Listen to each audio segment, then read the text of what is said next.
With Washington angle, I'm Khawar Shamsul Hassan. And I'm Anwar Iqbal. And as you know, the angle from Washington is always right. Always. And so we try to do a brief roundup of what's going on in Pakistan in English language for our viewers here in North America and Europe. And, the children of Pakistani diaspora who prefer to listen to these things in English. Anwar Saab, do you want to do a brief recap of the Supreme Court decision and IMF and all of that? Well, you know what? I was trying to explain this to my kids. And one thing they asked, all three of them, why? Why is it so confusing? Why does it happen? So can you just cap it for a teenager growing up here, why there is so much instability in Pakistan? Well, the instability is, kids, because sometimes adults act like fools. And in Pakistan's case... Fools act like the adults? No, that never happens. Oh, okay. So in Pakistan's case, the biggest adult is the military establishment. That's the granddaddy of everybody. And they're acting like fools for the last 10 months, creating one problem after another. Not before. Well, at least continuously from 10 months for sure. They are creating one problem after another. Instead of trying to resolve the situation and stabilizing the country, they are destabilizing the country. But Khawar Sahab, then that raises another question. It's like, if the establishment interferes in my favor, it is right. If it does it for somebody else, it is wrong. No, that is what politicians do, which is wrong. And that is, again, a universal rule. When things are going in your favor, you accept it. When they're going against you, you object to it. Like the Americans saying that if the facts are in your favor, argue the facts. When the law is in your favor, you argue the law. So that is a universal fact. It should not be this way. The problem with Pakistan is that Pakistan is a third world developing country with a disproportionately large military establishment, which since 1958 has slowly crept to the point where now they control pretty much all facets of Pakistani life. Okay.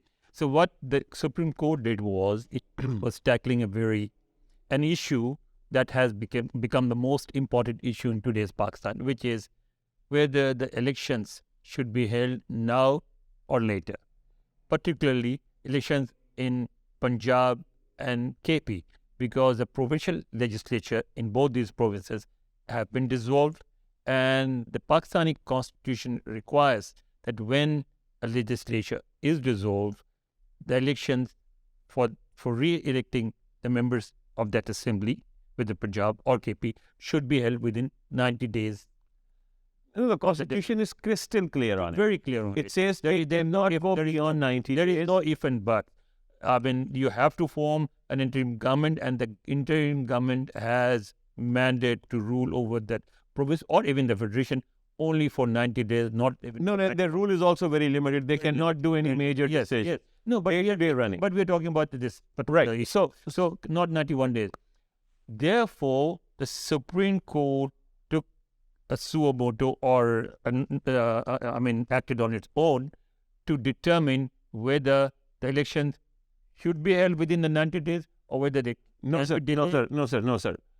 That's not what they were determining. They were determining who is the competent authority to announce the date for the election. It was already decided that elections have to be held. There is no confusion on it. The constitution is crystal clear. Have to be held within 90 days. But who would hold the elections? Right. Or who would call the election? That's also clear who holds the election, which is the Election Commission of Pakistan. Who will call the election? Problem started that the governor and the Election Commission started playing hot potatoes with each other. The governor said the Election Commission would give the date. Election Commission said the governor would give the date. Okay. In this imbroglio, the president of Pakistan stepped in and announced a date for elections for both assemblies. Now there was even more confusion. So the Supreme Court, in its wisdom, took the suo motu action, and they have cleared it up. They said that in the event where the governor of a province has signed a summary to dissolve the assembly, he is the competent authority to announce the date of election within 48 hours. And by not doing so, the governor of KP is in violation of Constitution. In case of Punjab, where the governor did not sign the summary and the assembly dissolved after 48 hours had lapsed, the president has the authority to announce the election. But why did the Supreme Court have to intervene? Basically, because the governors belong to one party and the president belongs to another party. And the impression was that all three, I mean, the governors of KP and Punjab and the president of Pakistan, were acting on behalf of their parties, not for the country. No, but that's an impression you can create on anything. The point is that the Constitution has to be upheld if we are to function as some sort of a democracy. Maybe it be sham democracy even. But the democracy rests on political parties forming governments, and political parties can only form governments through elections. So if you take away that foundation, election is the foundation of whatever kind of democracy we have. They have to be held. You know, even Saddam Hussein used to have elections. He used to rig it like crazy, but he still used to have elections. So what does the decision do? I mean, will the elections be held now or not? Elections have to be held. Have to be is a different thing. No, that is the only thing we can say. A law, just like saying something like, is somebody going to kill somebody? Yes, if somebody wants to kill somebody, they can kill somebody. Is it against the law? Yes.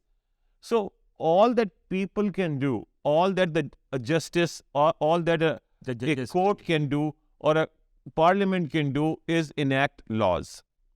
Now the laws have to be upheld by the police and by the armed services. And if the armed services decide to play havoc... But even before that, before when you go to the armed services, the problem is that the governor of Punjab has already started reinterpreting the decision, saying that the majority of the Supreme Court, the full... No, that's the height of stupidity. That's the height of stupidity, because everybody that I listen to and I talk to agrees that the bench was reconstituted. It was a 5-member bench that made the decision on 3-2. But can we say that you only talk to people who are with the PTM? No. I'm talking about people from People's Party, people like Etazaz Ehsan, people like Latif Khosa, and independent constitutional experts. So I think that's a settled case. They want to make a mockery of themselves, go right ahead. Now, what also is happening, what people may be not connecting the dots here, is that IMF is not signing the agreement because they're also waiting to see which way this thing will resolve itself.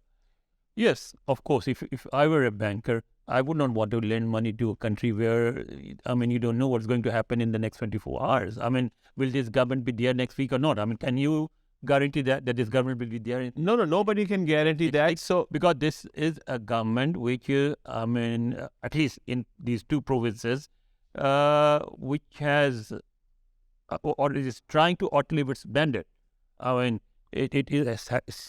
First of all, it is only there for 90 days. And nobody wants to deal with a government which is there for the 90 days. But besides that, they are trying to do something which obviously the IMF understands that is illegal.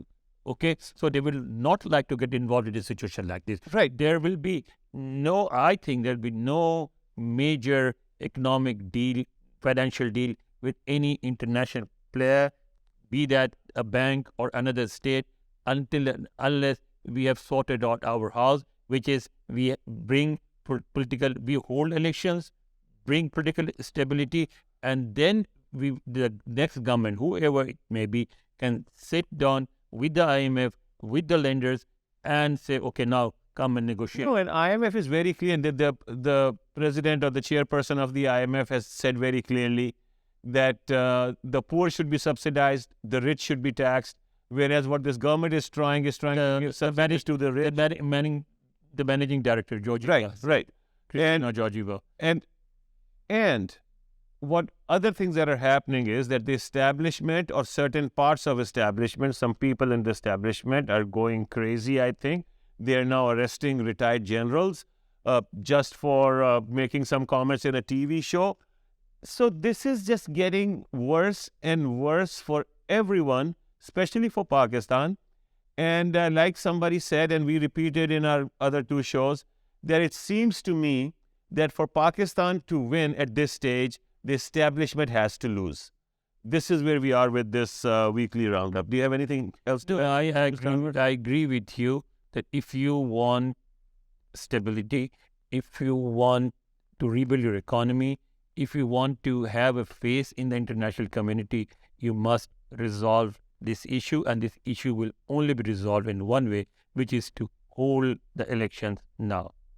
100% agreed. Thank you very much. Thank you for watching.